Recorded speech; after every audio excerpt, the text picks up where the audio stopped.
Not only is the OnePlus Watch 2 the best Wear OS smartwatch that you can buy, but in many ways, it is straight up the best smartwatch too, beating out the Apple Watch in many aspects. The watch comes in 3 colours, Radiant Steel, Black Steel and a special Nordic Blue edition.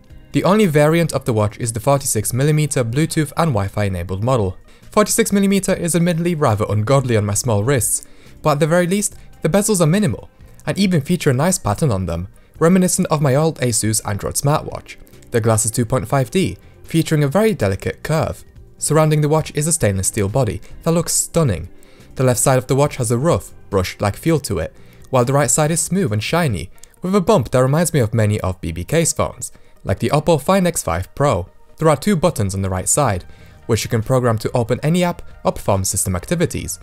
The top button spins, however it sadly doesn't actually do anything when you spin it, truly a missed opportunity. Ending off the design, the strap is made out of a material called floral rubber, and my goodness is it comfortable. A friend of mine referred to the strap as velvet-like, and I couldn't agree more. I could wear this strap all day and not feel irritated. Oh, and the strap has these gorgeous ridges to it. Seriously, this watch is gorgeous and I love the radiant steel colour that OnePlus is putting on all of their devices. Software-wise, we are running the latest WearOS 4.0 update with an Oxygen OS skin. The skin is extremely familiar to anyone who has used the Pixel Watch. Swipe left and right for widgets, up for notifications, and down for quick settings. What I don't believe I have seen on other watches is stress monitoring, and it actually seems to work rather well, surprisingly, and isn't just purely based on heart rate. But I will talk about activity tracking later on. The watch features a dual CPU and dual OS configuration. The main Snapdragon chip handles Wear OS, while a companion chip handles the always-on display and fitness tracking. This combination creates an absolutely killer battery life, beating out every other smartwatch that I've owned, including the Apple Watch. I took it off charge just before I went to work, and 9 hours later, my battery only depleted by 9%. My Series 7 Apple Watch in comparison usually depletes by over 30% in the same time frame. It's impossible to kill this watch in one day, which is downright uncommon, not just for Wear OS watches, but for any smartwatch, not counting fitness trackers that run on RTOSs, that is.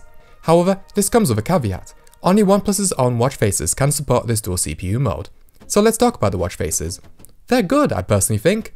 This is the only watch that I've owned, other than one Asus watch that I owned when I was 15, where I didn't instantly feel like I need to install Facer. My favourite faces are the Classic and the Pixel Art, which reminds me of the Nothing phone with the dot matrix font. Some watch faces have complications that you can edit, and some have custom colours that you can pick from. Just like the unusual battery life, the performance has also been unusual for Wear OS. Up until this watch, the Apple Watch has been the only watch that I've used with smooth animations and no stutters in the UI.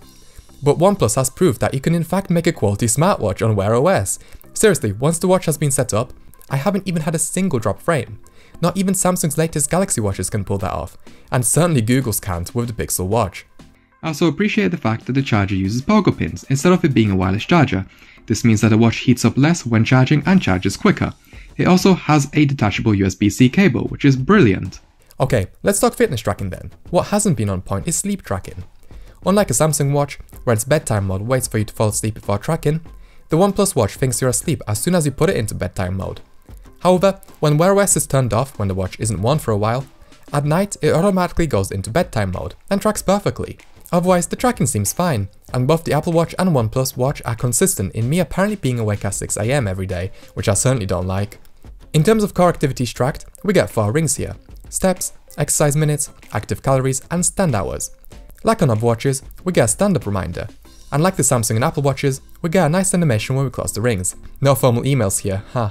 The watch, again like Samsung and Apple, gives you daily notifications on the targets that you've reached a day before, and gives you reminders on whether you should up or lower your goal. You don't get as many secondary tracking features as you get on the Apple Watch. That is to say, no flights of stairs climbed, no environmental levels, etc. But we get the core features here, the stuff that I actually check on a daily basis, instead of on a monthly basis. The data that we do get here is easily digestible too. In terms of accuracy, I went on a walk and took the watch to a gym, and I'm impressed with the amount of stats they gave me, all in a very understandable way.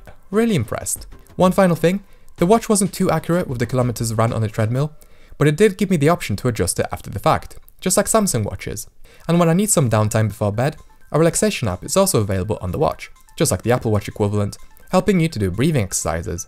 If there was anything to complain about, it's probably the Wear OS third-party app support. Again, Android is Android, and not many devs care for the Wear OS platform versus the WatchOS platform.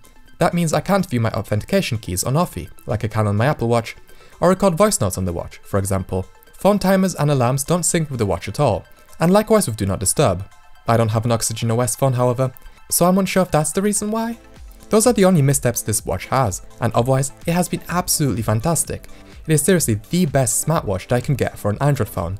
And what makes the deal even sweeter is that it only costs £250. I absolutely recommend the OnePlus Watch too, unless you are deep in the Samsung ecosystem. Thanks for watching.